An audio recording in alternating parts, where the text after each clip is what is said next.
Chapitre 12.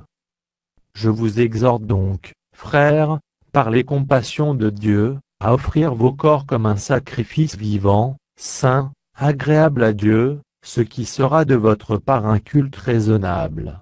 Ne vous conformez pas au siècle présent, mais soyez transformés par le renouvellement de l'intelligence, afin que vous discerniez quelle est la volonté de Dieu, ce qui est bon, agréable et parfait. Par la grâce qui m'a été donnée, je dis à chacun de vous de n'avoir pas de lui-même une trop haute opinion, mais de revêtir des sentiments modestes, selon la mesure de foi que Dieu a départie à chacun. Car, comme nous avons plusieurs membres dans un seul corps, et que tous les membres n'ont pas la même fonction. Ainsi, nous qui sommes plusieurs, nous formons un seul corps en Christ, et nous sommes tous membres les uns des autres. Puisque nous avons des dons différents, selon la grâce qui nous a été accordée, que celui qui a le don de prophétie, l'exerce selon l'analogie de la foi. Que celui qui est appelé au ministère s'attache à son ministère, que celui qui enseigne s'attache à son enseignement. Et celui qui exhorte à l'exhortation. Que celui qui donne le fasse avec libéralité, que celui qui préside le fasse avec zèle. Que celui qui pratique la miséricorde le fasse avec joie. Que la charité soit sans hypocrisie. Ayez le mal en horreur, attachez-vous fortement au bien. Par amour fraternel, soyez pleins d'affection les uns pour les autres, par honneur, usez de prévenance réciproque.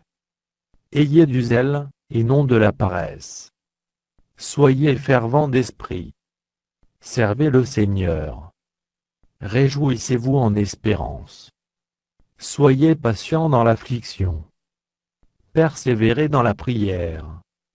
Pourvoyez aux besoins des saints. Exercez l'hospitalité. Bénissez ceux qui vous persécutent, bénissez et ne maudissez pas.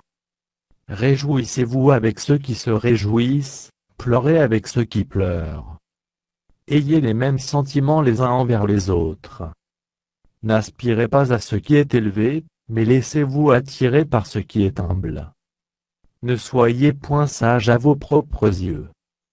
Ne rendez à personne le mal pour le mal. Recherchez ce qui est bien devant tous les hommes. S'il est possible, autant que cela dépend de vous, soyez en paix avec tous les hommes. Ne vous vengez point vous-même, bien-aimés, mais laissez agir la colère, car il est écrit à moi la vengeance, à moi la rétribution, dit le Seigneur.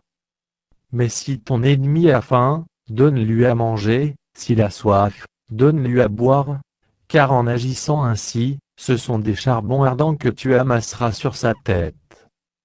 Ne te laisse pas vaincre par le mal, mais surmonte le mal par le bien.